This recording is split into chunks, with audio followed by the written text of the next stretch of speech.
bukas, makatwiran at patas pakisama, at higit sa lahat maka-Diyos siya dapat. Sa pagpili ng liderato, laging tatandaan, dapat nasa kanya lahat ng katangian. Maka-Pilipinas, Maka-Pilipinas, Maka-Pilipinas, iboto ang Maka-Pilipinas, Maka-Pilipinas. Gabayan ng Pilipinong bumoto ng responsable. Yan naman ang aming panata sa PPCRV. Sa pagpili ng liderato, laging tatandaan, dapat nasa kanya lahat ng katangian. Na Maka-Pilipinas, Maka-Pilipinas, na Maka-Pilipinas, iboto ang Maka-Pilipinas, na Maka-Pilipinas. Taong may respeto sa buhay at pamilya, makabuluhan at matinoong pamumuhay. Siya yung makapagtataguyod ng kabutihang panlahat, di mangiiwan, makakasama ang lahat.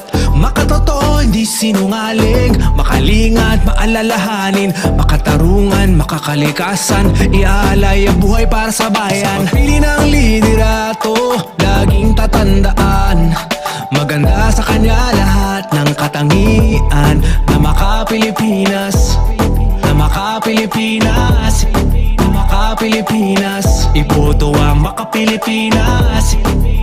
Yeah, makakalaya nito'y ipaglalaban, makakapayapaan, ayaw ng karahasan, makabatas at makabayan, masigasig tumulong, makaahon ang bawat isa. Malinaw ang pananaw sa makabagong bukas, makatwiran at patas pakisama, at higit sa lahat maka-Diyos siya dapat. Sa pagpili ng liderato, laging tatandaan, dapat nasa kanya lahat ng katangian. Maka-Pilipinas, Maka-Pilipinas, Maka-Pilipinas, iboto ang Maka-Pilipinas, Maka-Pilipinas. Gabayan ng Pilipinong bumoto ng responsable. Yan naman ang aming panata sa PPCRV.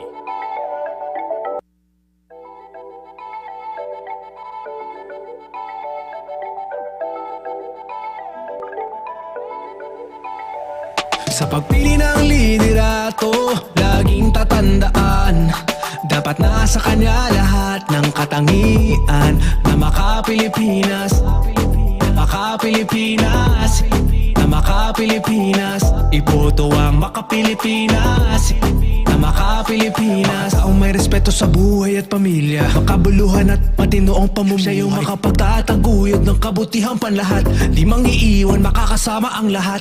Makatotoo, hindi sinungaling, makalingat, maalalahanin, makatarungan, makakalikasan, iaalay ang buhay para sa bayan. Sa pagpili ng liderato, laging tatandaan, maganda sa kanya lahat ng katangian.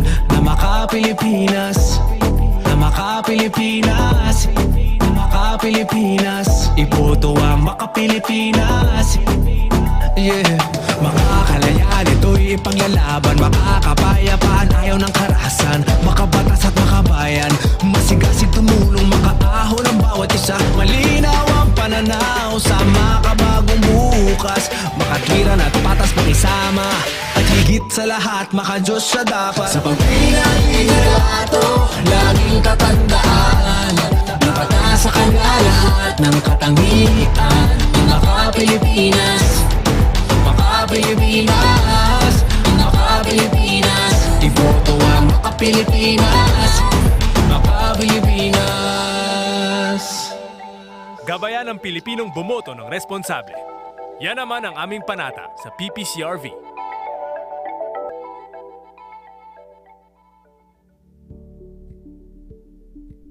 Marami tayong nakikitang problema sa paligid natin ngayon.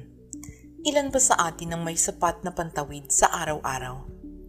Ilan ang takot mawalan ng trabaho o di kaya't nag-aalala na may sapat na ipon sakaling may magkasakit ang sino man sa pamilya? Ilan sa atin ang nakatira sa mga bahay na binabaha basta lumakas ang ulan? May kilala ba kayong hindi makapag-aral o di kayo huminto na para makapagtrabaho na lang sa kung saan? Kumita lang para may makain, isang kahig, isang tuka habang tumatanda. Mabuti na lang, biniyayaan din tayo ng maraming mga likas yaman, ng mapagmalasakit at matatag na kalooban, at ng isang lumalaking middle class na may pinag-aralan at ilang pang mga positibong bagay. Kailangan lang din talaga natin ng mga namumunong maayos at malawak ang pananaw. Sa halalang darating, may pagkakataon tayong baguhin ang landas ng ating bansa at ang dalhin ang ating sarili tungo sa isang mabuti't malinaw na bukas. 109 milyon ang bilang nating mga Pilipino. Noong Setyembre 2021, 63 milyon ang nagrehistro para bumoto sa 2022. Isipin nyo kung lahat tayo ay bumoto ng maayos. Nasa mga kamay natin ang kinabukasan. Ngunit sino bang pipiliin mo? At paano ka pipili ng tama na kandidato? Maaari tayong magsimula sa linalaman ng ating saligang batas, kung saan nyo makikita ang listahan ng good citizenship values, ang maging makadiyos, makatao, makabayan, at makakalikasan.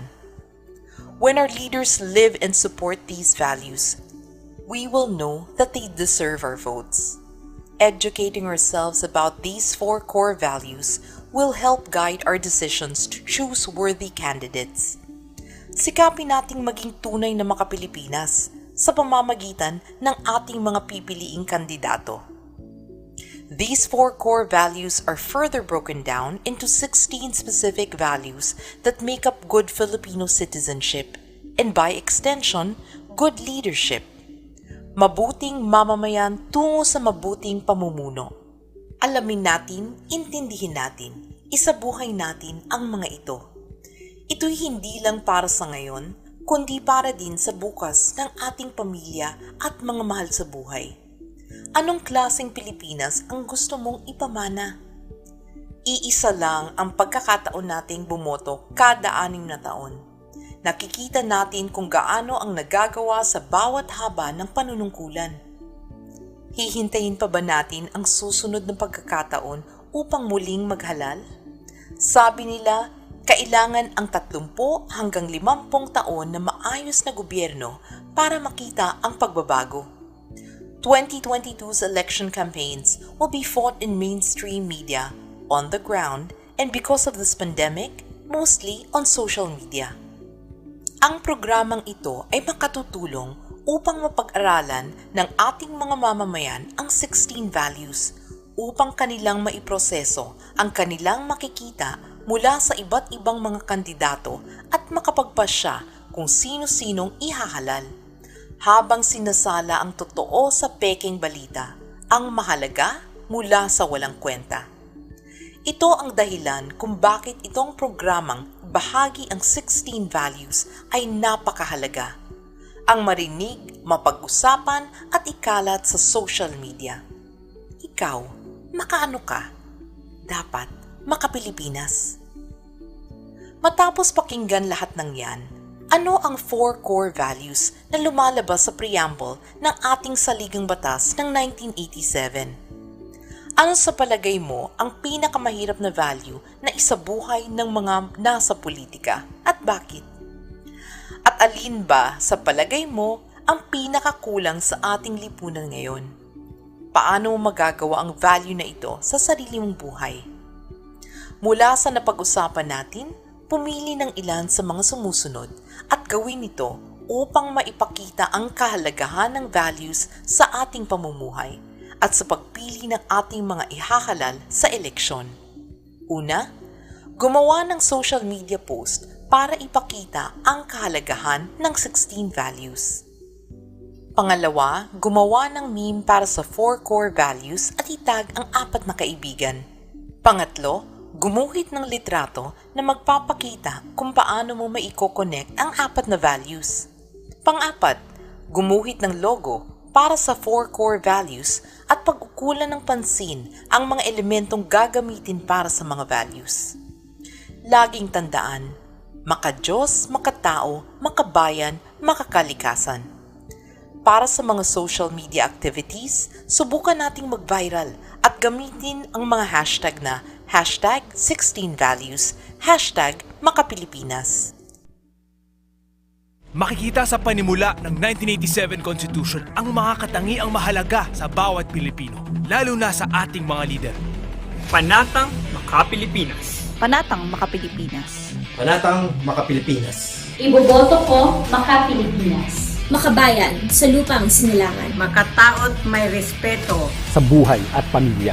Siya ay makatuwiran at patas makisama. Masigasig tumulong makaahon ang bawat isa.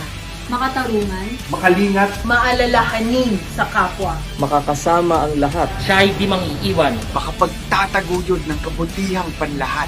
Siya ay makabatas. Siya ay makatotoo. Siya ay may malinaw na pananaw Para sa makabagong bukas. Higit sa lahat, siya ay makadiyos. Kaya't ayaw niya ng karahasan. Siya'y makakapayapaan. Iboboto ko isang taong makakalayaan. Isang leader na makakaligtasan. Isang Pilipinong makabuluhan at matino ang pamumuhay. Sa isip, sa salita, at sa gawa. Gabayan ang Pilipinong bumoto ng responsable. Yan naman ang aming panata sa PPCRV.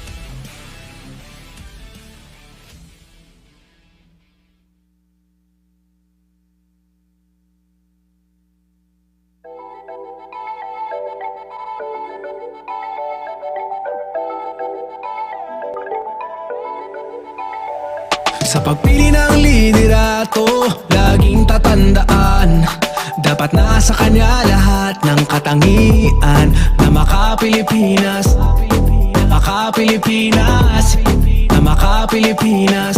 Iboto ang makapilipinas, na makapilipinas. Taong may respeto sa buhay at pamilya, makabuluhan at matinoong pamumuhay. Siya yung makapagtataguyod ng kabutihang panlahat. Di mangiiwan, makakasama ang lahat.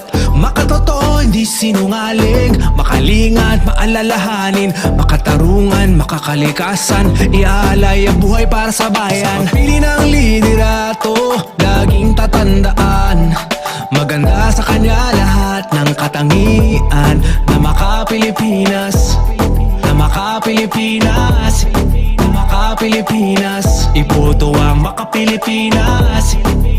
Yeah, makakalayan, ito'y ipanglalaban, makakapayapaan, ayaw ng karahasan, makabatas at makabayan, masigasig tumulong, makaahon ang bawat isa, malinaw ang pananaw sa makabagong bukas, makatwiran at patas makisama, at higit sa lahat, makadiyos siya dapat. Sa pagpili ng liderato, laging tatandaan, dapat nasa kanya lahat ng katangian ng makapilipinas, makapilipinas, makapilipinas. Iboto ang makapilipinas, makapilipinas.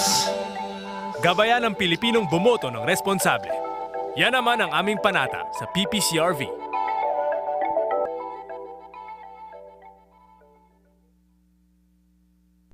Alam nyo ba na ang 99% sa atin ay nagsasabing may relihiyon sila?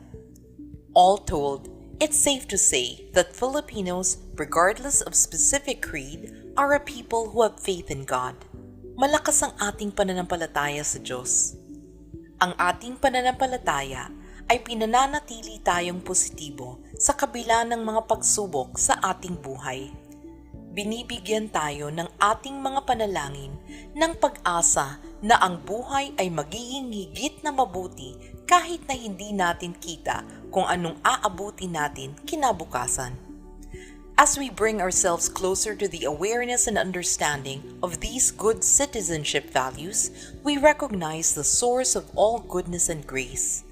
Ang ating pananampalataya sa Diyos ay siyang nag-iilaw sa anumang kadiliman na ating nararanas. We strive to live orderly. Our ideal candidate is organized in thought, word, and deed, in relationships, and even in the use of resources. As part of our devotion to God and country, we respect life. We value each person by helping each other. We are industrious because this helps fuel our economy. And by doing so, we help preserve and elevate the state of those who are in need. Ang mahihirap, ang mga may sakit, ang mga nangangailangan, at ang mga taong napabayaan, nakalimutan at naiiwan. We work towards protecting our families so that we can secure a bright future with good family values and good morals, which build a solid foundation for our lives today and for generations to come. Laging tandaan ang mga values na ito: maka-Diyos, makatao at may respeto sa buhay at pamilya, makabuluhan at matino ang pamumuhay, masigasig tumulong makaahon ang bawat isa, malinaw ang pananaw sa makabagong bukas. Ikaw, makaano ka? Dapat maka-Pilipinas. Nakikita natin ang ating sarili sa iba't ibang mga kalagayan at marami pang ibang pananaw, ngunit sa kalooban, tayong lahat ay nagkakaisa sa puso, mga maka-Pilipinas. Sagutin natin ang mga ito. Para sa'yo, sino ang Diyos?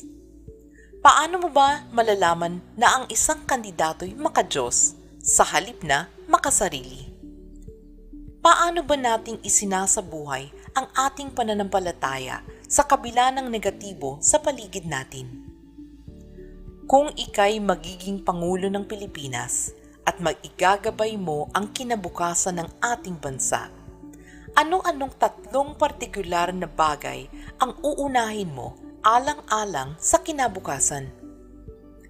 Mula sa napag-usapan natin, pumili ng ilan sa mga sumusunod at gawin ito upang maipakita ang kahalagahan ng values sa ating pamumuhay at sa pagpili ng ating mga ihahalal sa eleksyon. Una, ibahagi ang iyong paboritong panalangin o isulat ang iyong sariling dasal at i-post ito sa social media. Pangalawa, magtag ng 5 mga kaibigan na sa palagay mo ay kumakatawan sa bawat isa sa 5 values dito. Pangatlo, ikwento sa klase ang isang pagkakataon kung kailan sinagot ang isang panalangin mo.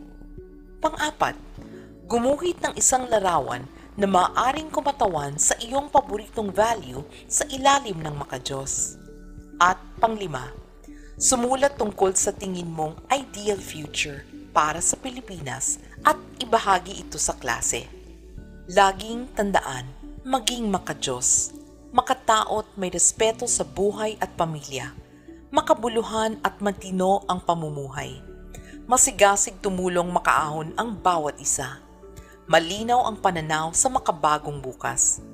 Para sa mga social media activities, subukan nating mag-viral at gamitin ang mga hashtag na #16values, #makapilipinas. Makikita sa panimula ng 1987 Constitution ang mga katangiang mahalaga sa bawat Pilipino, lalo na sa ating mga lider. Panatang Maka-Pilipinas. Panatang Maka-Pilipinas. Panatang Maka-Pilipinas. Iboboto ko Maka-Pilipinas. Makabayan sa lupang sinilangan. Makataot may respeto. Sa buhay at pamilya. Siya ay makatuwiran at patas makisama. Masigasig tumulong makaahon ang bawat isa. Makatarungan. Makalingat. Maalalahanin sa kapwa. Makakasama ang lahat. Siya ay di mangiiwan. Makapagtataguyod ng kabutihang panlahat. Siya ay makabatas. Siya ay mga totoo. Siya ay may malinaw na pananaw. Para sa makabagong bukas. Higit sa lahat, siya ay maka-Diyos. Kaya't ayaw niya ng karahasan. Siya'y makakapayapaan. Iboboto ko isang taong makakalayaan. Isang leader na makakaligtasan. Isang Pilipinong makabuluhan at matino ang pamumuhay. Sa isip, sa salita, at sa gawa. Gabayan ang Pilipinong bumoto ng responsable. Yan naman ang aming panata sa BBCRV.